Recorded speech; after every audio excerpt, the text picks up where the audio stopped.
I'm Amy, thank you for tuning in. This is my July TBR video and I've got some books this month I'm super excited to read. But you may notice that quite a few of the books on the list are also the same as my June TBR video.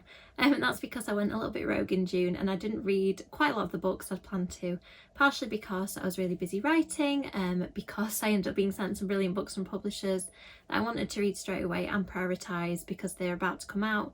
So yeah, my June reading went a little bit off plan. So some of these books are new releases, some are books that have been sent by publishers and I want to get to, and some books that I should have read in June and didn't get a chance. So the first book is my current read. I'm not going to say too much about it because I will talk about it properly when I come to review it at the end of the month, but I'm really enjoying this one so far. It's by Bex Hogan, the author of the Isle of Storm and Sorrow series, which I really enjoyed. And this one is one of those fantasies that feels very grounded in sort of quite a realistic kind of historical world. It's based on the stories of three very different women, but women who are all kind of oppressed and made to suffer in this world that they're in and what they do about it. It's about what they do about it. So yeah, I'm really enjoying it so far, and that will probably be the first book I'll finish about halfway through it. Next up we have the YA book club pick for this month. I'm delighted that it is in Nightfall. I read this one back in October. I read a really early copy on my Kindle, so it'll be nice to see the finished copy and kind of just take a moment with this cover. I absolutely love it. It's a gender-flipped Lost Boys retelling. It's YA and it's absolutely brilliant. I'm really looking forward to chatting about it. And because I enjoyed it so much, I thought that I would reread to refresh my memory for the book club. It's about a brother and sister who end up getting in trouble at home and they have to go to stay with their grandmother for the summer, and they end up in a town. If you've watched The Lost Boys, it's not much of a spoiler, that is overrun by vampires.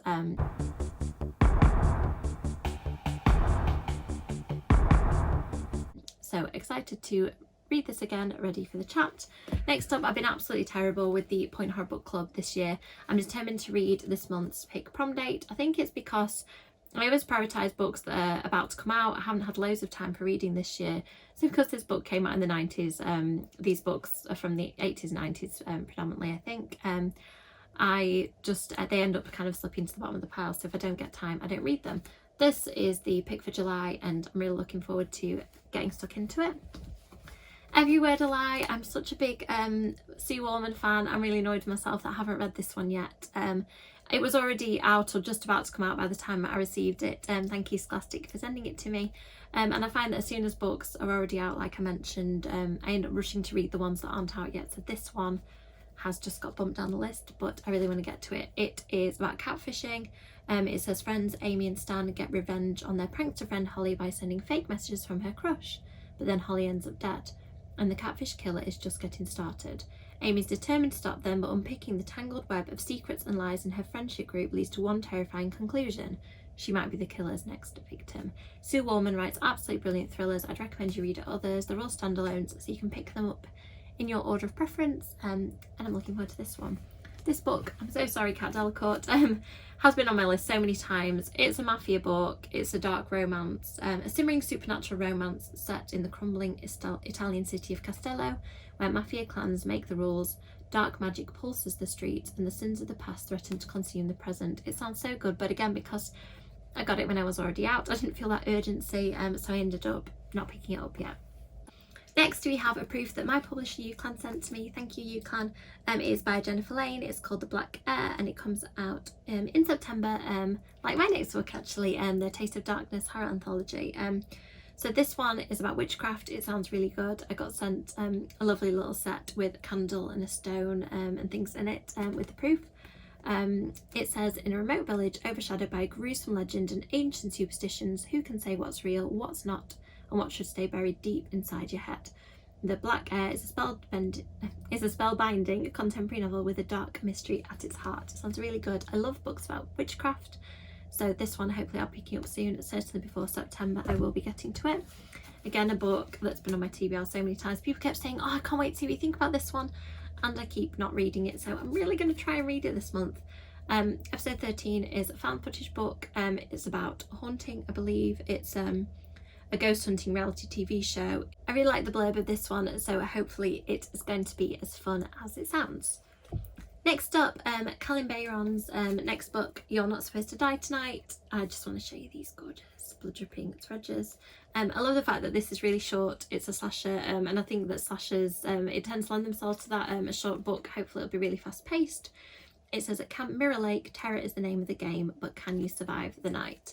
I know that it's a slasher, I know it's a camp book. I think this cover is absolutely beautiful. I'm not going to read too much of the blurb because I feel like I want to know. I had very little going into this one. I know that this is the author of Cinderella's Dead, The Poisoned Heart and This Wicked Fate, if you're interested. I haven't checked those ones out yet, but they all sound really, really good. Next up, another book that's been on my TBR a lot. I'm determined, I'm going to take this one on holiday, so I am going to read it because I can only fit 2 books in my bag, so I will read them. This is the 3rd book in the Inheritance Games series.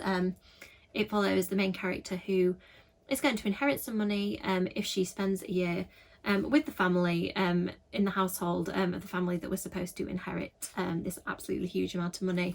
It's full of mysteries, twists and turns. The first 2 books were anyway. I'm assuming this one will continue in the same vein. So I think that this will be a really good holiday read.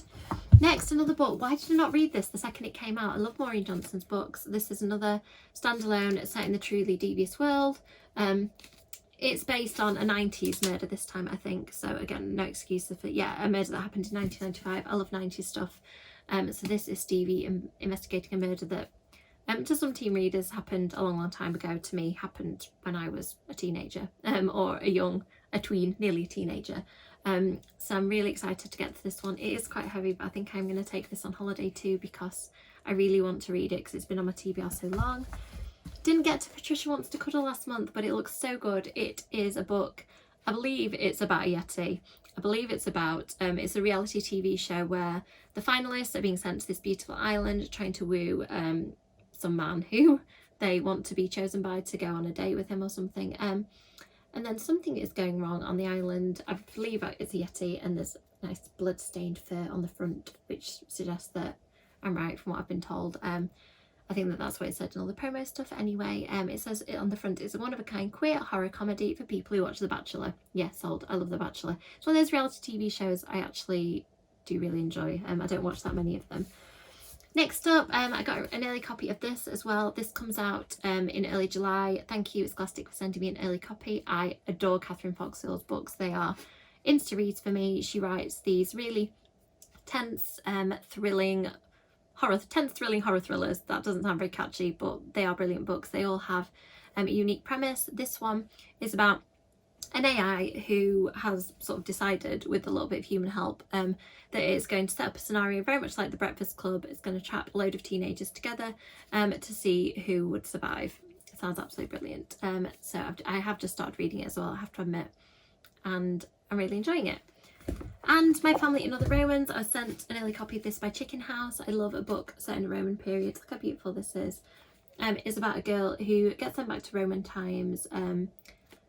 She's sort of following her father, and she goes after him to try and save him and save her family. The girl is half schoolgirl, half Roman goddess. So it sounds really cute and fun. It's got lovely little illustrations. See if I can show you one. Lovely little illustrations of strapped headers and things as well. So I'm excited about that, and it's a little bit of a change of pace from the things that I'm reading this month, so that'll be nice. So that is it. Another massive TBR pile. I know that I'm not going to read all of them, but I like having lots of choices, so let me know in the comments which ones should I prioritise. I'm not going to read them all. Tell me which ones I should, if you've read any of them, if there are any you're looking forward to. As always, likes and subscribes are really appreciated, and I'll see you in the next video. Bye!